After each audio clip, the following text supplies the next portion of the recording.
Como base, como texto que serve de base para o nosso estudo, eu escolhi Lucas 13, do verso 1 ao verso 5, é uma passagem muito conhecida. Naquela mesma ocasião, chegando alguns, falavam a Jesus a respeito dos galileus, cujo sangue Pilatos misturara com os sacrifícios que os mesmos realizavam. Jesus, porém, disse: pensais que esses galileus eram mais pecadores do que todos os outros galileus por terem padecido estas coisas? Não eram, eu vos afirmo. Se, porém, não vos arrependerdes, todos igualmente perecereis. Ou cuidais que aqueles 18 sobre os quais desabou a torre de Siloé e os matou eram mais culpados que todos os outros habitantes de Jerusalém? Não eram, eu vos afirmo. Mas se não vos arrependerdes, todos igualmente perecereis. Todos igualmente perecereis. Nós estamos diante de um dos temas mais importantes da Bíblia, que é o arrependimento. A Bíblia toda, do início ao fim, ensina que todos nós precisamos nos arrepender para podermos ser salvos. É o ponto de Jesus aqui. Estava em Jerusalém, quando alguns chegam e perguntam a respeito de duas tragédias que haviam acontecido. Uma com galileus que foram martirizados por Pôncio Pilatos e outros por habitantes de Jerusalém, sobre os quais houve o desabamento de uma torre. E a pergunta é, aquelas pessoas eram mais pecadoras do que as outras por causa do sofrimento que elas passaram, por causa da tragédia? Aquilo foi um castigo de Deus sobre eles? E a resposta de Jesus foi dizer, não necessariamente, mas eu digo a vocês, se vocês não se arrependerem, vocês vão perecer. Por quê? Porque aquelas perguntas estavam deixando implícito um conceito errado de que somente aqueles que pecaram a ponto de serem castigados é que precisavam de arrependimento. E Jesus então corrige dizendo, vocês estão errados, vocês todos precisam de arrependimento, todo mundo precisa se arrepender. Porque sem arrependimento, como ele diz aqui, vocês igualmente, ou seja, perecerão de igual modo que aqueles pereceram, não só aqui, como também em toda a eternidade. Essa verdade de que o arrependimento é necessário para a salvação, infelizmente ela foi esquecida durante a Idade Média, quando a Igreja Católica Romana criou coisas como a confissão auricular. A pessoa pecava e ela podia ir a um padre e confessar os pecados, contar os pecados. E o padre, ou o ministro, o sacerdote, o monge, em troca dizia, você faz penitência, você faz essa ou aquela coisa, você faz caridade e você está perdoado. E aí a necessidade de arrependimento pessoal, ela foi diluída. Também com a questão da extrema unção na morte. A Igreja Católica passou a ensinar, na Idade Média, que o católico praticante, na hora da morte, ele tinha o direito da extrema unção, que era aplicada por um ministro, um padre, e que tinha o poder de perdoar pecados, ou pelo menos perdoar pecados em número suficiente para que o católico não fosse direto para o inferno, mas para o purgatório, onde depois de um certo tempo de sofrimento ele poderia ascender aos céus. Então isso de que na hora de morrer você teria direito a perdão, diminui a necessidade de você se arrepender dos seus pecados aqui e agora, porque você sabe que na hora de morrer você vai ter essa oportunidade quando o padre for lá lhe dar a extrema unção. Também a Igreja Católica passou a vender o perdão, as famosas indulgências. Particularmente na época, no século XVI, quando o Papa estava querendo construir a Catedral de São Pedro, e ele precisava de dinheiro. Então ele escrevia um perdão, deixava em branco o nome da pessoa, e os vendedores de indulgências, aquilo era chamado de indulgência, saía por toda a Europa vendendo aquele pedacinho de papel em que tinha um perdão do Papa. A pessoa pagava, preenchia o nome, e aquilo garantia que ele teria perdão para determinados pecados. Era possível fazer isso até por quem já tinha morrido. E, na verdade, esse foi o estupim da Reforma Protestante. Tanto é que Lutero, quando ele escreve as 95 teses, a primeira tese é que o arrependimento, ele chama de penitência, é um estado constante. Penitência é um estado constante do cristão. Não é alguma coisa que você compra, não é alguma coisa que você faz na hora da morte, não é alguma coisa que você adquire indo se confessar a um padre, mas é uma atitude de arrependimento constante, diário, sem o qual a pessoa não pode ser salva. Isso que começou a Reforma Protestante. E eu desconfio de que nós precisamos ouvir esse assunto mais uma vez. Porque hoje em dia, pouco se ouve falar de arrependimento, já que não é um assunto muito agradável, né? Noé, quando subiu a arca, ele não foi dizendo assim, vai dar tudo certo, algo bom vai acontecer. Jeremias, o profeta Jeremias, ele não foi preso porque ele pregava, creia e declare a vitória. Daniel não foi jogado na cova dos leões por dizer ao rei, sorria, Jesus te ama. João Batista não foi decapitado porque ele disse a Herodes, eu profetizo bênção sobre ti. Não. Tudo isso aconteceu porque eles disseram, arrependam-se, arrependam-se. Eles pregaram arrependimento aos reis, aos poderosos, por isso morreram, foram para a cova de leão, foram decapitados, foram presos e foram perseguidos. Então, por isso que eu acho que hoje a gente está precisando voltar a falar a respeito de arrependimento, porque não se ouve muito isso.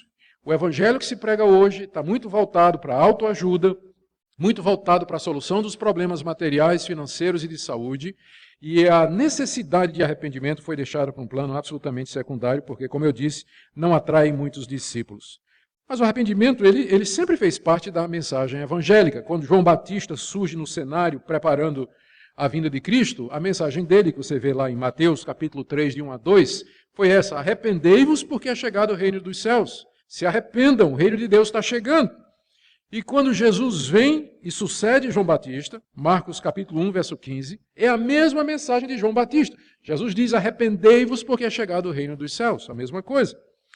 Aos apóstolos, Jesus disse que eles tinham que pregar o arrependimento. Lucas 24, 47. Ele determina que os apóstolos vão às nações do mundo inteiro para anunciar o arrependimento para remissão de pecados.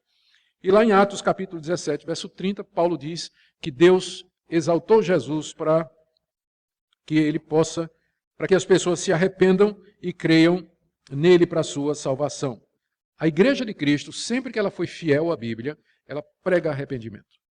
A mensagem dela para o mundo é essa, a necessidade de se arrepender dos seus pecados, de se converter a Deus, deixando aquelas práticas que ofendem a Deus e que entristecem o coração do nosso Pai.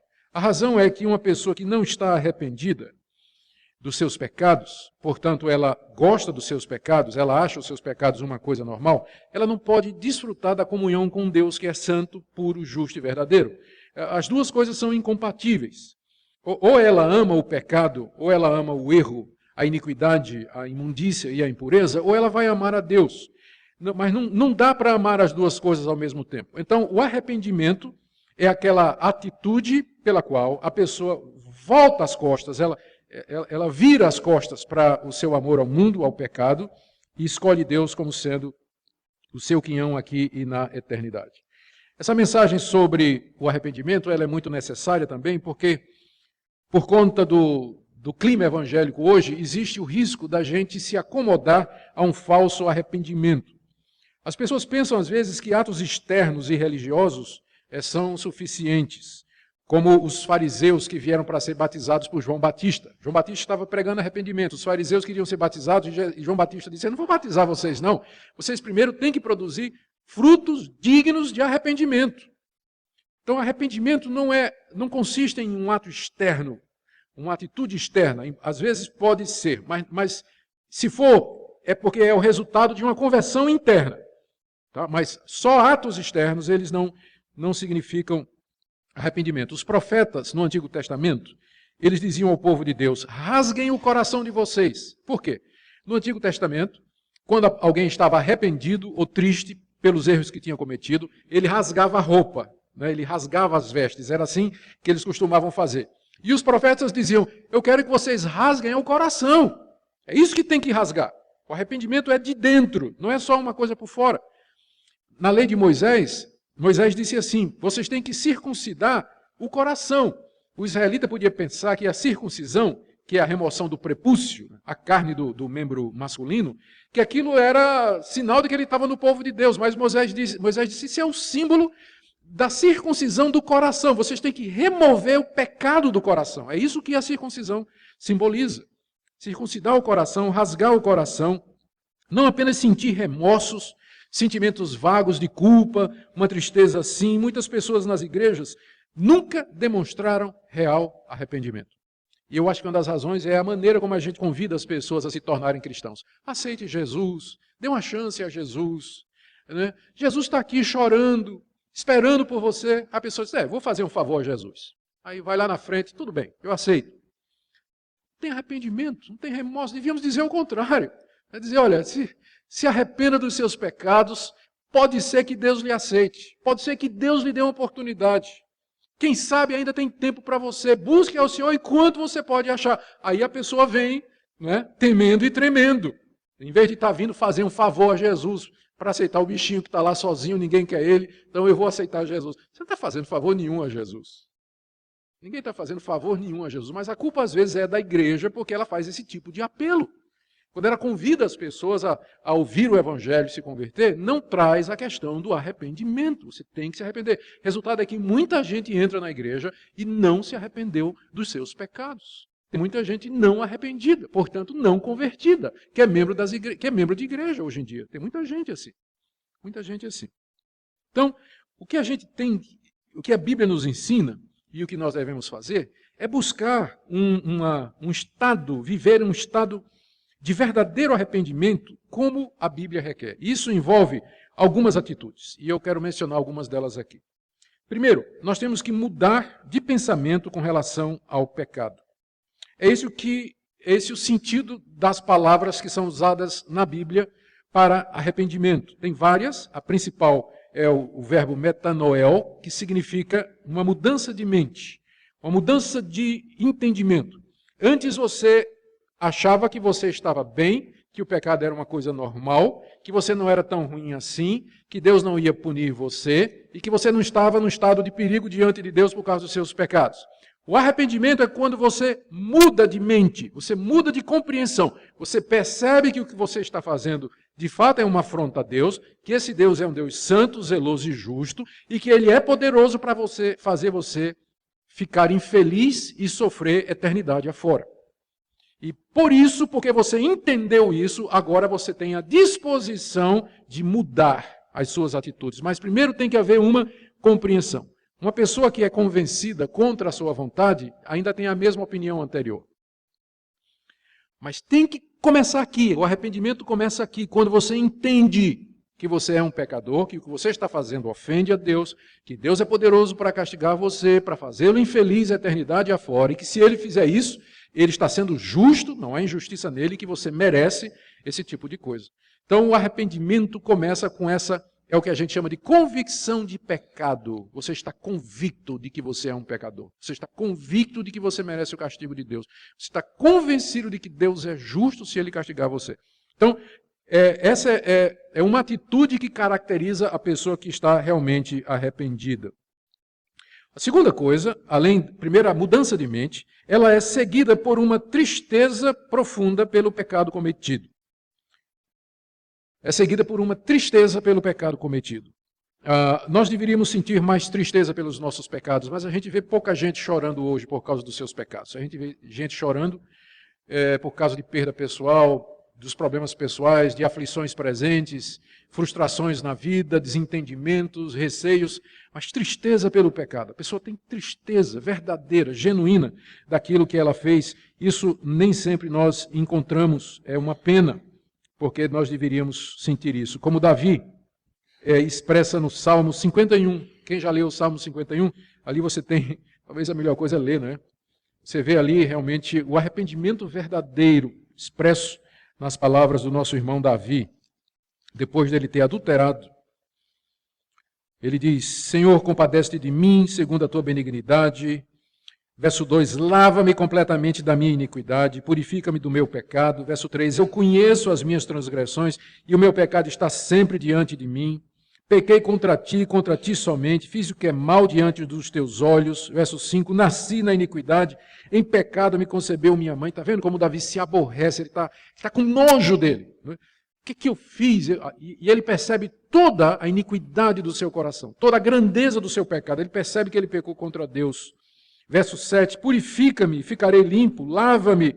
Verso 8, me faz ouvir júbilo e alegria, porque ele estava sentindo tristeza. Verso 9, esconde o teu rosto dos meus pecados. Verso 10, cria em mim um coração puro, renova dentro em mim um espírito inabalável. Verso 11, não me expulses da tua presença, não retires o teu Espírito Santo, falamos sobre isso no sermão, me restitui a alegria da tua salvação. Está vendo? Aqui está uma pessoa verdadeiramente arrependida. Ela perdeu, inclusive, não é que ela perdeu a salvação, ela perdeu a alegria da salvação. Ela se sente excluída da presença de Deus, ela sente profunda tristeza, se sente imunda, está pedindo Deus milagre. Sabe o que é isso? Você está sujo, né? Você, de repente, você comeu feijoada demais e foi apanhado de surpresa, não deu tempo de chegar no banheiro, né? Você está imundo, né? Você está imundo. O que é que você quer fazer? Você quer tomar um banho rápido, quer se lavar rápido. É isso que Davi está sentindo aqui. Deus, eu não aguento. É assim que eu estou me sentindo, melequento aqui, podre, me lava. Se a gente sentisse isso quando pecasse, haveria menos gente pecando, né, nas igrejas, né? Ou pelo menos menos gente pecando hipocritamente, ou com a cara lavada. Então, essa atitude de arrependimento que a Bíblia fala, começa com uma metanoia, mudança de arrependimento, convicção de pecado, tristeza pelos nossos atos diante de Deus, passando por abominação, por nojo de si mesmo, como nós vimos aqui. Tem um outro elemento aqui, que é importante no arrependimento, e que complementa esses outros, porque se arrependimento for só essas três coisas que eu mencionei, mudança de mente, tristeza e nojo, nós íamos cair no desespero. Mas isso tudo tem que nos levar à vida. E aqui eu queria ler um texto que está na 2 de Coríntios, segunda carta de Paulo aos Coríntios, que eu creio que Paulo aqui faz uma diferença muito, muito clara e boa para nós. 2 de Coríntios, capítulo 7. Paulo escreveu uma carta, Paulo estava chateado com a igreja de Corinto, por causa de umas atitudes erradas que eles tinham tomado. Paulo então escreve uma carta severa contra eles, e os coríntios se arrependeram, ficaram tristes, ficaram convencidos de que tinham errado. A carta de Paulo produziu convicção neles. E olha o que é que Paulo diz, 2 de Coríntios 7, verso 9. A partir do verso 8, aliás.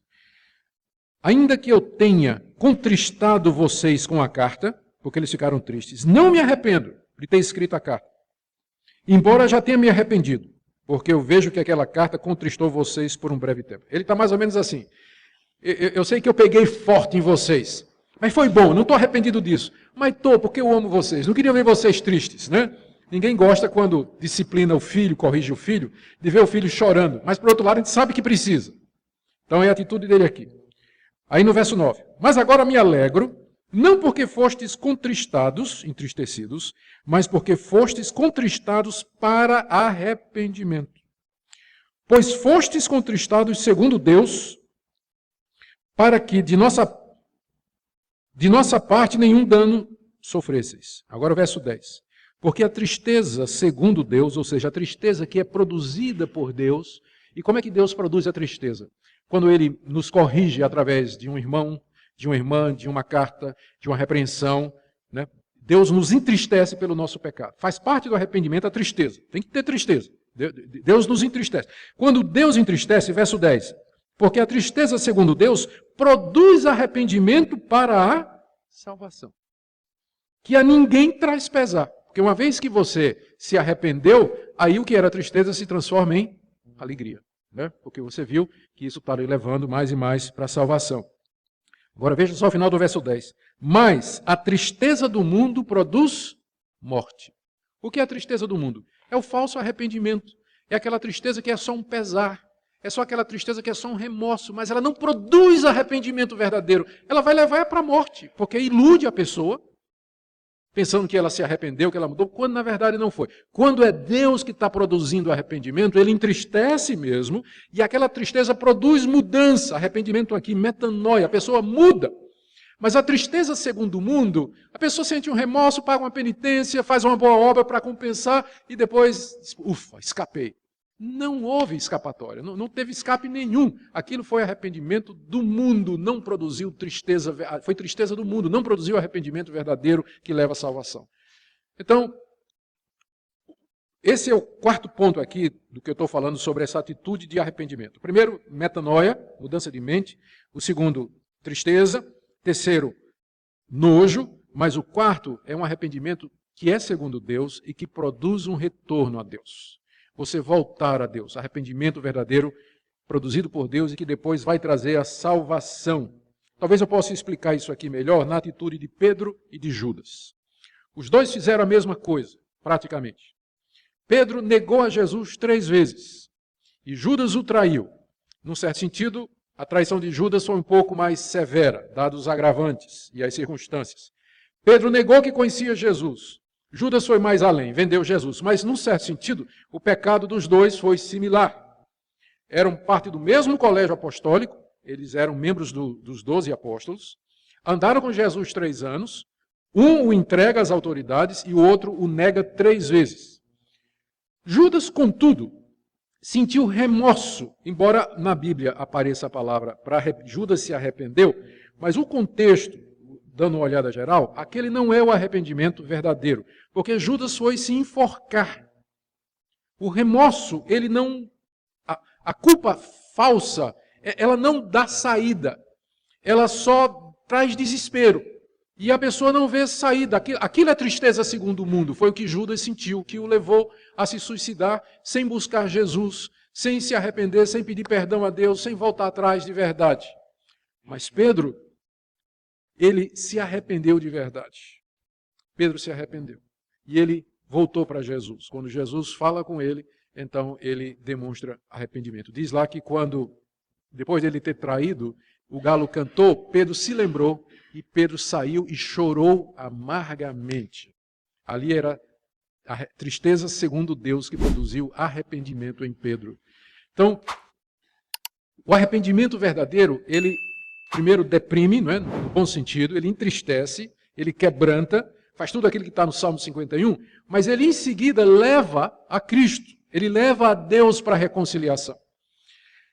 Por isso que você vai encontrar gente que você não consegue consolar na igreja, porque ela se recusa a fazer a segunda parte. Tem gente que parece que se alimenta de culpa o tempo todo, e você não consegue fazer com que ela perdoe, que se deixe perdoar. Ela é uma espécie de vitimização. Vitimização, você não consegue levá-la para o patamar seguinte, que é o arrependimento para a vida. Não é dizer, sim, eu pequei, sou pecador, mas meu Salvador morreu por mim, eu aceito, Deus, o teu perdão. Tem gente que não consegue se perdoar e nem aceitar o perdão de Deus, dizendo, não, mas o que eu fiz foi muito ruim, o que eu fiz não tem perdão. Gente, isso aí não é arrependimento produzido por Deus, não. Isso é arrependimento do mundo. Isso, na verdade, é um orgulho invertido. Porque para você aceitar o perdão de Deus, você tem que se humilhar mesmo. Você tem que se colocar no pó e na cinza e reconhecer que você não merece nada e que só Deus pode perdoar você. O arrependimento verdadeiro, ele leva a pessoa de volta para Deus. Ele não deixa a pessoa lá se remoendo, se vitimizando, se deprimindo, e pensando em suicídio e coisa nenhuma. Mas o arrependimento que Deus produz, ele traz de fato vida. Então é essa atitude que a Escritura nos diz. A quarta coisa, eu estou definindo aqui essa atitude de arrependimento que a Bíblia requer de nós. Falei da metanoia, mudança de mente, falei da tristeza, do nojo, do pecado e da necessidade de retornar para Deus. E aqui, a disposição, quarto lugar, a disposição para você se emendar e corrigir. Esse é a consagração do arrependimento. Isso é a diplomação, vamos dizer, é o ato final, quando existe uma disposição pronta para emendar-se e corrigir.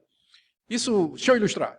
A diferença entre remorso e arrependimento verdadeiro. Você sai para almoçar com um amigo e, de repente, conversa vai, conversa vem, você derrama o suco de açaí que ele pediu, sem querer, em cima dele e no paletó dele.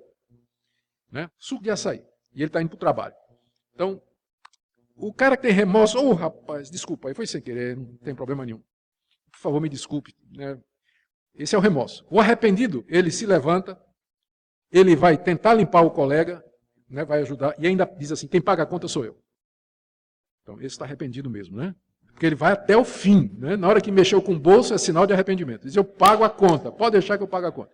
Então, esse está arrependido mesmo. O outro não vai tomar providência nenhuma, vai dizer, olha, desculpa, tal, foi sem querer, tal, mas problema dele, problema do amigo, o amigo que se vire. Mas quem está arrependido, ele assume a consequência do pecado, e ele quer resolver, ele vai fazer o que ele puder para resolver. Se possível, até trocar de roupa para que o colega... Né, vamos trocar de roupa aqui, você vai com minha roupa para o seu trabalho. Então, essa é a última coisa que eu... Aliás, a penúltima coisa que eu... Não é a última mesmo. Sobre o que é esse arrependimento verdadeiro. Ele sempre vai produzir uma disposição para você emendar-se, corrigir e reparar o mal que você fez. Isso pode envolver confissão de pecado, restituição. Lembra de Zaqueu? Zaqueu, de fato, estava arrependido, porque quando ele recebeu Jesus em casa, ele se levantou a uma certa altura e disse: Senhor, se eu roubei alguém, devolvo, e dos meus bens eu dou uma parte aos pobres. Então, como eu disse, quando o arrependimento chega no bolso, que é o órgão mais sensível do corpo humano, então, sinal de que a pessoa já se converteu mesmo. Não é? O arrependimento é verdadeiro, quando a pessoa está disposta a perder, gastar, investir, pagar, restituir.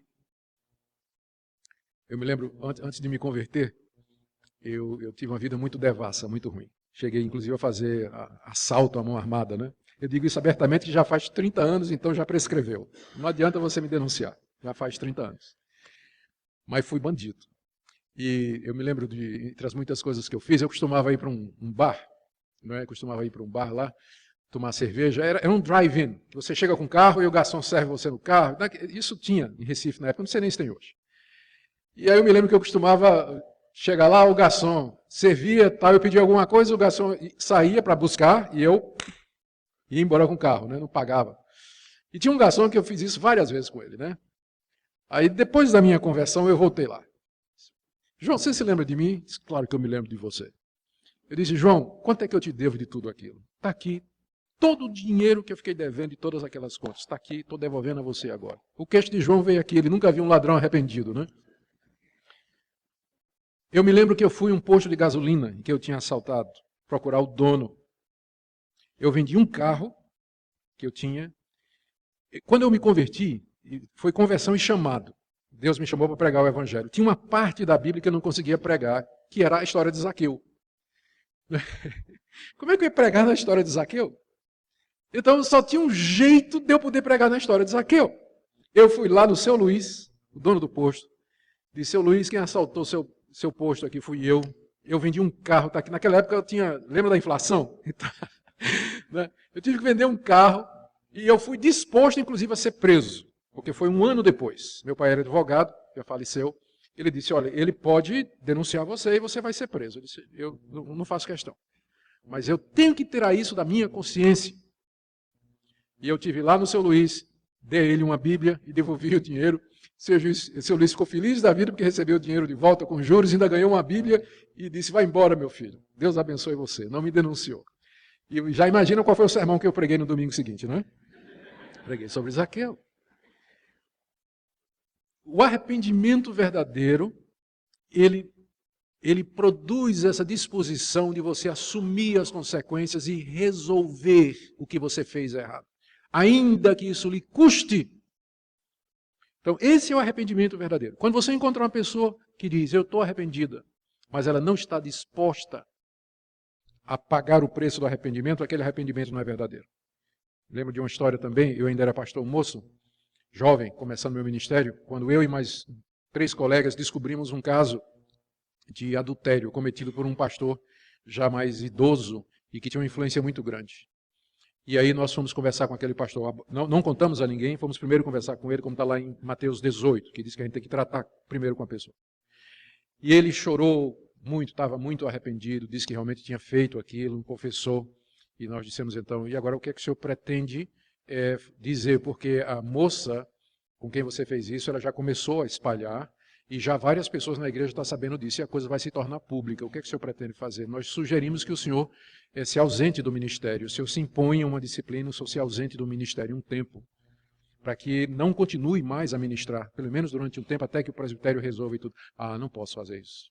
Isso eu não posso fazer porque eu tenho um nome, tenho um ministério, tenho uma reputação e tudo mais. Ali a gente percebeu que não havia arrependimento verdadeiro. Não tinha arrependimento verdadeiro. Porque quando ele existe, a pessoa vai fazer tudo o que tiver ao alcance dela para resolver a situação. Caminhando já aqui para o final, eu quero falar sobre a questão das motivações. Esse é outro caso aqui importante. Quando a gente fala de arrependimento, a gente tem que lembrar que o arrependimento tem que vir pelo motivo certo.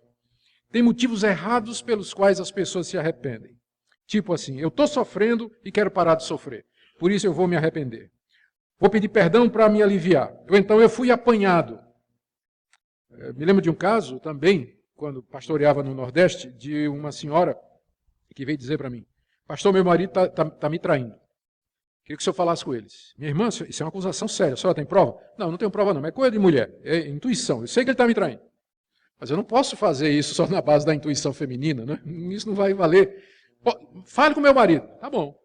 Convidei o cidadão e ele veio ao meu escritório e disse, pastor, isso é conversa da minha mulher. Minha mulher sempre foi ciumenta. Olha, desde o tempo que a gente namorava lá na igreja, ela ficava com ciúme das outras meninas. Não podia me ver conversando com uma garota que ela vinha com ciúme. Ela foi ciumenta a vida toda, ela fica vendo coisas. Não tem, eu amo minha mulher, pastor. Sou fiel a ela. Tá bom.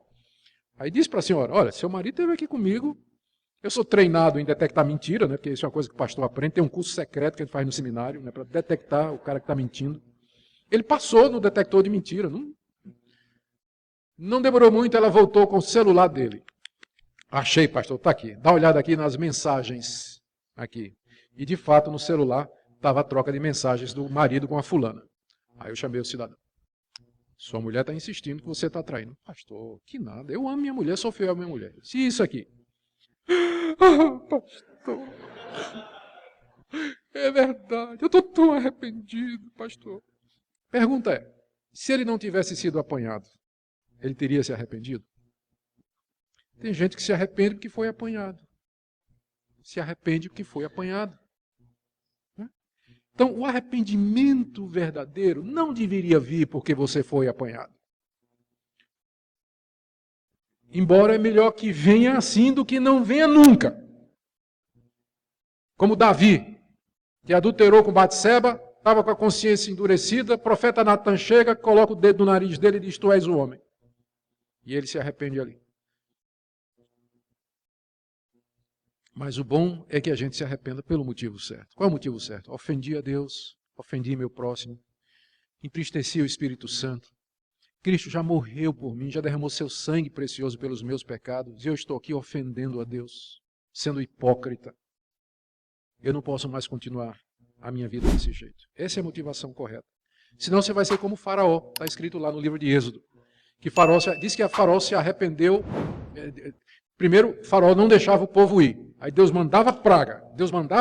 Aí diz lá, Faraó se arrependeu. Chamou Moisés e disse, pode ir embora.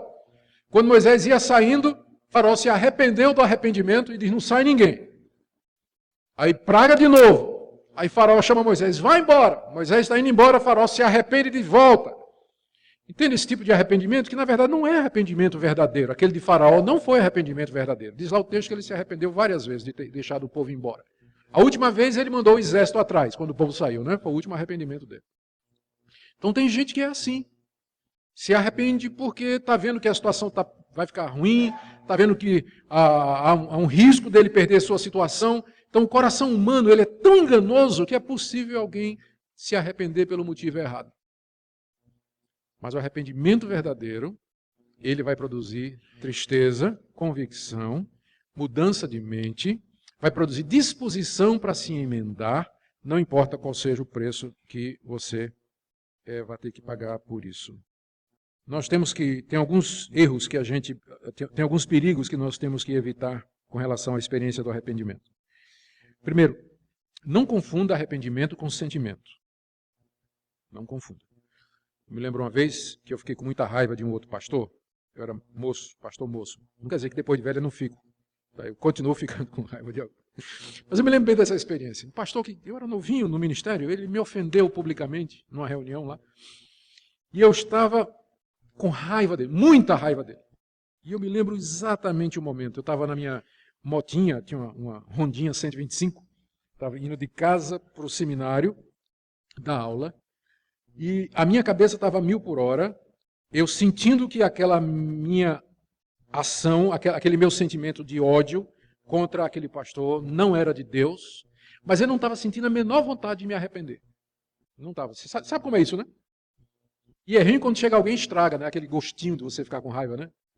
E Deus estava querendo estragar aquele meu prazer secreto de justiça ofendida. Não é isso que acontece? Às vezes a pessoa ofende a gente, você se sente ofendido, né? E você se sente no direito de ficar com raiva. E quando chega alguém e faz você perdoar a pessoa, ela estragou, né? Aquele gostinho que você estava sentindo de ficar com raiva. Então eu estava pilotando a moto, indo, e Deus na minha cabeça, até que eu entendi, eu tinha que me arrepender. E eu disse, Deus, eu perdoo esse pastor agora. Não estou sentindo A menor tristeza, não estou sentindo nada agora, mas eu sei que eu tenho que fazer isso. Então eu quero perdoá-lo agora. Eu estou arrependido dessa raiva que eu estou sentindo e eu quero dizer que eu o perdoo agora. Não demorou, não cheguei no seminário e a raiva tinha saído do meu coração. Você não precisa esperar sentimento, porque arrependimento é uma decisão, é uma atitude que você... É uma mudança de mente, não é questão de você sentir que você tem que perdoar, você sentir vontade de perdoar, você tem que pedir perdão e se arrepender, porque Deus diz que você tem que se arrepender. E nem sempre a gente tem vontade de fazer o que Deus diz, a gente sabe que está ali e sabe que tem que fazer. Então não fique esperando sentir vontade de se arrepender. Se arrependa, é uma atitude que você toma, é uma decisão que você toma. É um caminho que você escolhe. Mas você não é calvinista? Você está falando de escolha, de decisão aí? Virou arminiano, livre-arbítrio, né? Os calvinistas sempre acreditaram nisso. Sempre acreditaram na Bíblia. Que Deus chega para nós e manda em verdade que a gente se arrependa. É claro que depois que você se arrependeu, depois que você fez tudo certo, você vai olhar para trás e vai dizer, Deus, se não fosse o Senhor que me tomou pela mão e me guiou e fez isso comigo, eu jamais teria me arrependido. Mas enquanto você não olha para trás, você está olhando para frente, você tem que se arrepender. Escolha, decida. É o caminho do arrependimento. Depois você vai olhar para trás e vai ver que foi Deus que levou você a fazer isso, mas no momento você tem que fazer isso. Então cuidado, não fique esperando o sentimento, é uma decisão que você tem que tomar. Outro perigo aqui é a introspecção mórbida. O que é que acontece? Pessoas que passam por uma profunda convicção de pecado, às vezes correm o risco, que aconteceu no período posterior dos puritanos, de ficar examinando demais o coração para encontrar coisa errada. Eu passei por um período desse quando era novo convertido. Eu tinha uma consciência tão clara da santidade de Deus e do meu coração pecaminoso, que eu gastava, às vezes, horas durante o dia, prostrado diante de Deus, examinando as coisas mais profundas do meu coração para ver se tinha alguma motivação errada, alguma coisa errada para eu poder confessar. E o que acontece? Eu caía num labirinto. Como diz o profeta Jeremias, enganoso é o coração, mais do que todas as coisas, e desesperadamente corrupto. Quem conhecerá? Um dos problemas trazidos pelo pecado é que ele afetou a sua capacidade de autoanálise. Por mais maduro que você seja, por mais esclarecido que você seja, você nunca vai conseguir entender completamente as intenções e motivações do seu coração. Então vai ter que ter uma hora em que você vai dizer a Deus, Deus, você vai ter que orar como um salmista, perdoa os meus pecados ocultos. Lembra do Salmo? Que Davi diz assim, Senhor, perdoa os meus pecados ocultos, porque eu não consigo ver tudo de errado que eu faço. Eu não consigo perceber todas as intenções do meu coração. Então já me arrependo aqui a granel, né? A gente peca no varejo, mas às vezes tem que pedir perdão no atacado. Porque você não vai conseguir. Então resista. Não estou dizendo que você não deve fazer uma introspecção. Sim, você deve analisar o seu coração. Aliás, essa foi uma das coisas boas que John Wesley, o pai do metodismo, fez. Quando ele criou os grupos de comunhão, ele tinha um método que aquele grupo seguia. Por isso que a denominação dele virou metodista. E parte do método era gastar um tempo para você analisar durante o dia as coisas erradas que você fez. Você fazer um levantamento diário de todas as suas ações. Isso é bom, mas você pode correr o risco de mergulhar demais no poço sem fundo que é o seu coração. E se desesperar e ficar confuso. Então, se você vai fazer isso, você tem que fazer isso à luz da doutrina da graça e da cruz. Que Deus lhe perdoa e que você é justificado pela graça, não por obras. Você não é justificado pela introspecção do seu coração e você não é justificado pela sua capacidade de confessar os pecados, mas pela misericórdia de Deus em Cristo Jesus. Então não perca de vista a cruz na hora do arrependimento, senão é desespero. Na hora de você se arrepender, se quebrar diante de Deus, se você não mantiver a cruz diante de você e o sangue que foi derramado por você, você vai cair no desespero. Por isso que tem muita gente, as seitas exploram isso e criam um sistema de escravidão das pessoas a determinadas regras e normas, que não dá saída. Mas nós temos a liberdade e a alegria que vem do perdão que é dado por Jesus. Bom, gente, última coisa para você lembrar. E aqui é difícil. Isso aqui eu até hoje não sei direito fazer a diferença entre convicção de pecado e acusação de Satanás. O diabo é tão esperto que quando o crente cai em pecado, quando ele vê que o crente cai em pecado, ele vem acusar. O Espírito Santo vem convencer do pecado. Mas Satanás vem acusar. E às vezes você não consegue perceber muito a diferença. Porque o Espírito Santo vai dizer assim, é mais ou menos assim, você pecou. Você pecou contra Deus, pecou nisso, pecou naquilo, né? E o Espírito Santo vai nos convencer de que nós pecamos. O diabo vem dizer a mesma coisa, você pecou. Só que o Espírito Santo vai dizer assim, você pecou, mas Cristo morreu por você. Você pecou, mas se confessarmos os nossos pecados, Ele é fiel e justo para nos perdoar os pecados e purificar de toda injustiça. Você pecou, mas Deus é misericordioso e bom, Ele sabe quem é você. Ele pode perdoar você. É isso que o Espírito Santo vai dizer. Satanás, ele começa da mesma forma. Você pecou, não tem mais jeito para você. É a 5ª vez que você faz isso hoje. Não tem mais perdão. Você não é nem crente. Nem adianta orar para Deus. Deus está muito furioso com você. Percebe qual é a diferença? A diferença entre convicção de pecado e acusação de Satanás parece muito uma coisa com a outra. É que um mostra a luz no final do túnel, o Espírito Santo, e Satanás não mostra luz nenhuma. Ele leva você ao desespero, à culpa, a não querer orar, a se afastar de Deus, dos irmãos, largar o cristianismo e tudo. Se for assim, isso não é tristeza segundo Deus, isso é tristeza segundo o mundo, isso é o diabo fazendo isso para levar você longe de Deus. Mas quando você cai, que vem a convicção de pecado, que vem aquela persuasão de que você errou, mas sempre com esperança, aí é o Espírito de Deus agindo no verdadeiro crente, levando ele ao arrependimento sincero. Amém? Que Deus nos dê sua graça, meus irmãos, para vivermos constantemente em arrependimento. Só lembrando que essa foi a primeira das 95 teses. A gente sempre fala da reforma, né? Somos reformados. Você sabe qual foi a primeira das 95 teses que Lutero pregou lá no castelo de Wittenberg? A primeira foi essa, sobre a natureza da penitência. O que é a verdadeira penitência? O que é o arrependimento? E ele começou dizendo que é um estado em que nós vivemos o tempo todo. A gente tem que viver em estado de arrependimento, para que no momento em que a gente pecar, a gente já está pronto para dizer, sim, Deus, de fato eu pequei. Que o Senhor me perdoe, estou disposto a assumir as consequências. Amém? Que Deus ajude cada um de vocês a examinar suas próprias vidas e ver se há verdadeiro arrependimento. Porque, como eu disse, tem muita gente iludida nas igrejas. O sinal de que você é convertido é o arrependimento.